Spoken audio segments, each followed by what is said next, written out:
Hi everyone, and welcome to a new video. Today I'm going to go and discover a new place for books. It's called the House of Books, and you guessed it, it's a house and it's full of books.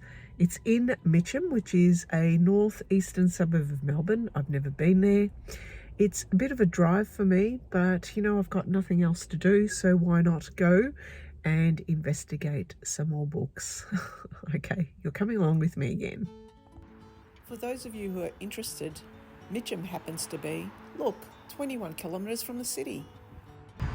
Well, it's definitely a house, and it's right next to Drummond Golf.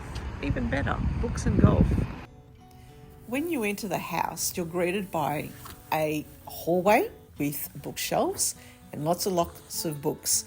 You're also greeted by this wonderful lady, the volunteer staff, who ask you what kind of books that you're looking for and give you a guided tour of the place and then let you loose so you can discover each of the rooms. Now, each of the rooms are categorised with the different books, so you'll find non-fiction. There's also a couple of rooms which are related only for fiction.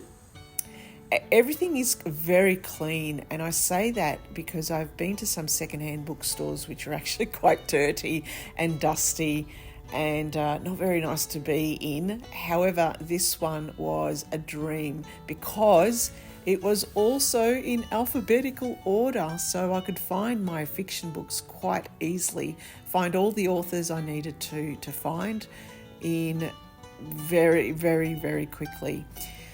When you go through and you look at the books, each of them have got stickers on them, and the stickers all relate to different price points. So blue stickers, they were about $1, $2. Green stickers were $3. So very relatively cheap, and a lot of the books were either blue or green stickers.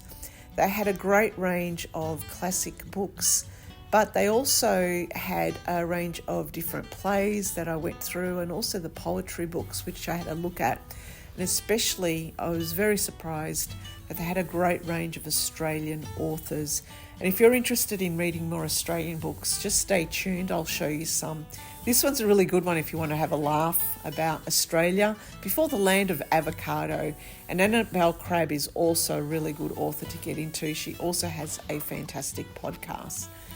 One of the things I love doing is just looking through the old Australian books, books that were written, I guess, in the 60s and 70s, because it shows you of a life in Australia that is now long gone. It gives you a perspective and a glimpse into the Australian past, and it makes you appreciate how far we've come as a country as well.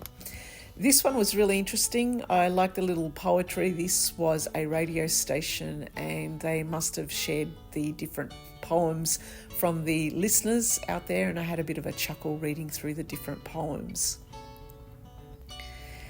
Gough Whitlam remembered. I didn't buy this book. However, Gough Whitlam in Australia, he was one of our Labor Prime Ministers who set very sweeping reforms for the country, many of the reforms which are now in place to even today. And Tiralira by the River was written by Jessica Anderson, another Australian author, who achieved her fame quite late in life as a writer. And this book is usually a textbook for schools. I don't know if they still do it as a textbook. I seem to have missed it, but not to worry. I bought this book because I may as well start reading the books that used to be textbooks right now, late in life, to see what I missed. So another one that you might be interested in is Ruth Park, Harp in the South. And again, it is Australian stories. I didn't buy this, but if you're interested, I would recommend Harp in the South for any Australian reading. Similar, Neville Shute has written a whole heap of stories, and this one, A Town Like Alice, is also Australian, also created a movie starring Brian Brown. Tom Collins has written Such Is Life. Now, this one is an Australian classic. It's quite a dense Australian classic, and this shows us life as it was in Australia in the late 1800s. I haven't read this book. It is one on the list to be read. and I had a bit of a chuckle. Here you go, $2.50 for a heavy book. Now this one must be read. I cannot recommend it strongly enough. It is, if you've read John Williams' Stoner, it is, I guess, Australia's version of Stoner. This book is the only book I have bought a multitude of times and have given away as gifts to friends and family, because it is a book that must be read. A man who goes through such very difficult life circumstances and in the end still thinks he has a fortunate life. And this one, The Fringe Dwellers, was also a textbook, but I didn't buy it, but it's one that I would like to read someday soon, and also has been into a movie. So I've given you some Australian authors for you to check out. That was well worth the effort. I came away with all these books. That was a great place. I highly recommend it.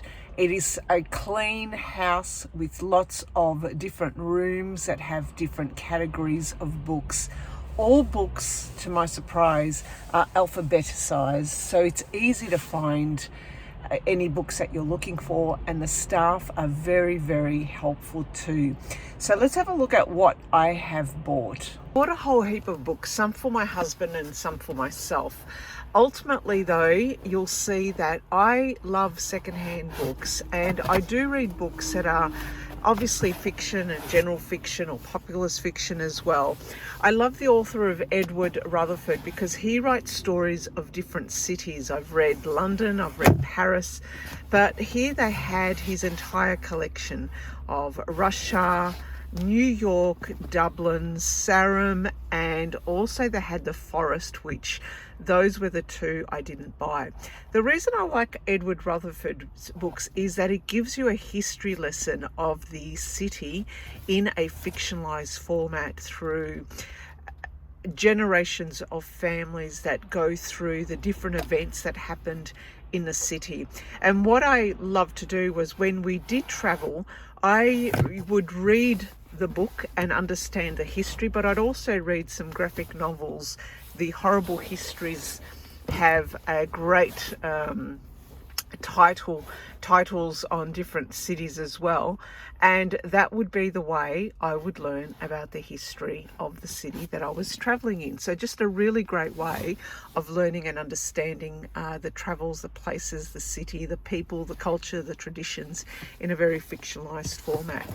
The House of Books had a fantastic range of Australiana books, as you saw in the video, and also some Australian classics and history.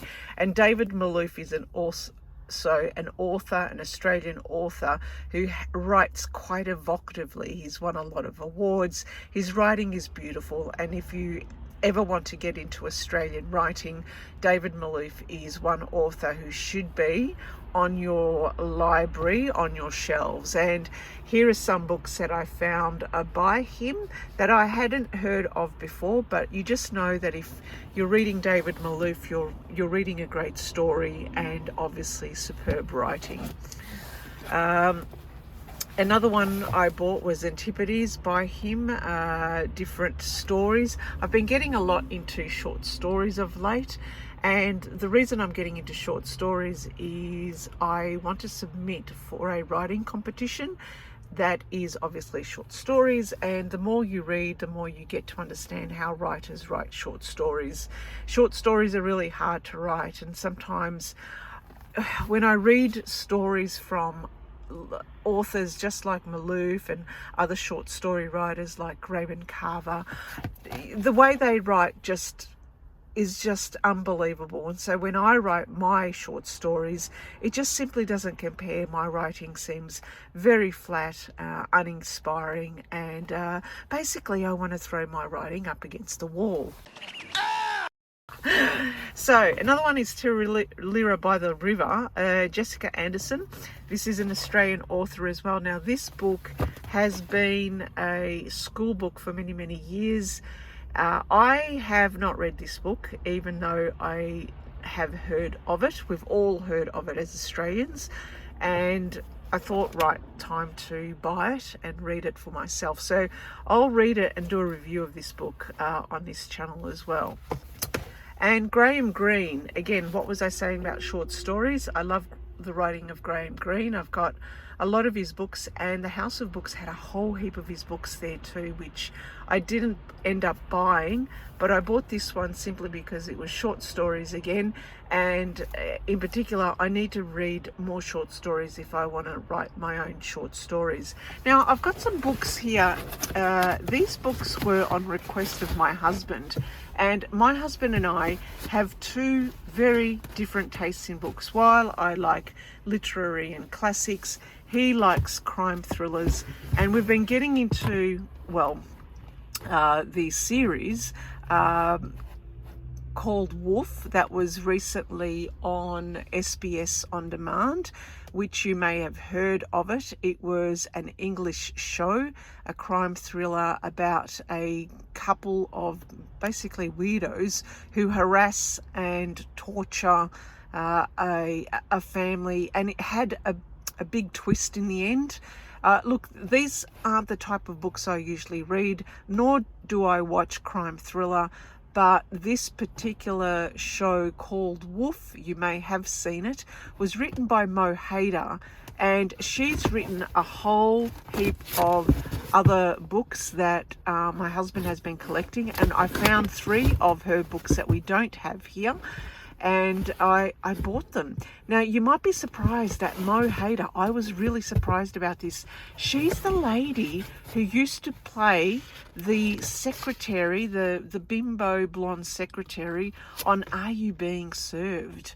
Very, very different. Now, it's just amazing when I hear stories like that. You make assumptions about people, and you know, she was someone that I had never even remembered until my husband actually showed me a snippet of Are You Being Served, that politically incorrect show we used to watch growing up, and now I wouldn't even dream of watching.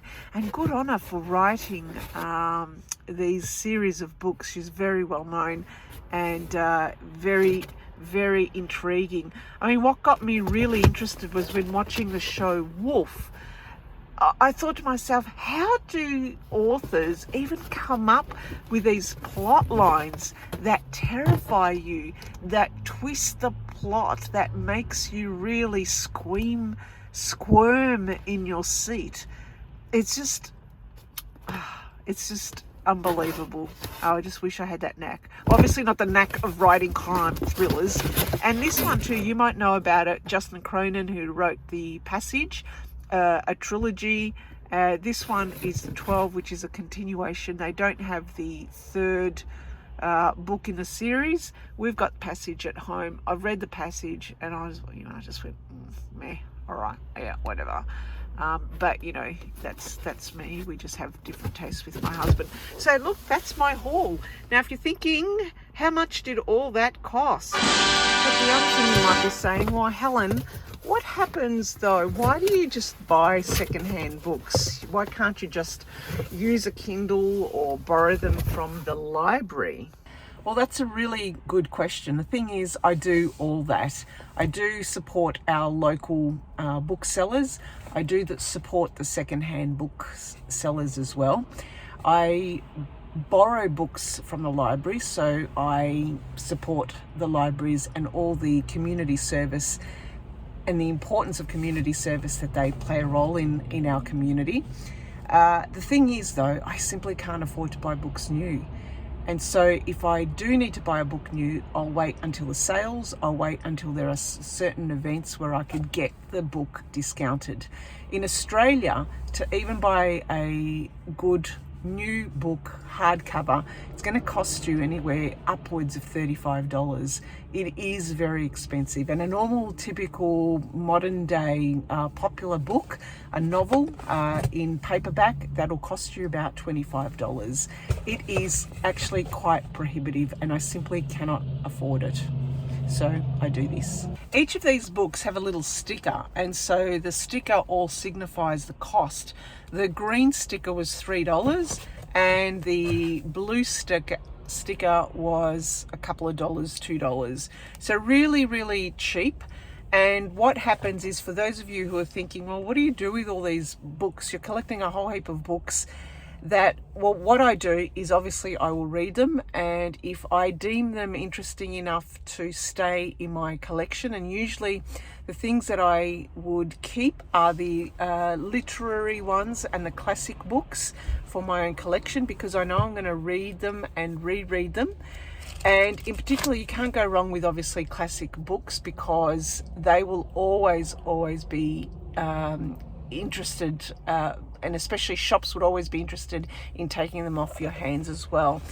And so what I also then do is, if I don't keep the book, I will bring them back to a place like the House of Books or any other secondhand bookstores and opportunity shops, which will always get the books off my hands. So I guess it's kind of like a circular economy. I read them and I move them on, or I keep them. Oh, it's getting quite hot now. Righto, it's time for me to go home. But before I sign off, I want to know about you. Do you go and visit secondhand bookstores?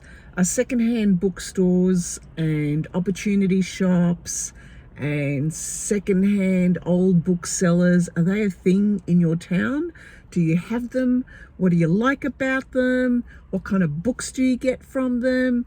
Like, tell me about what you do when it comes to trying to find books that are relatively cheap and don't hit your back pocket. All right then, thanks for listening and thanks for watching. Bye for now.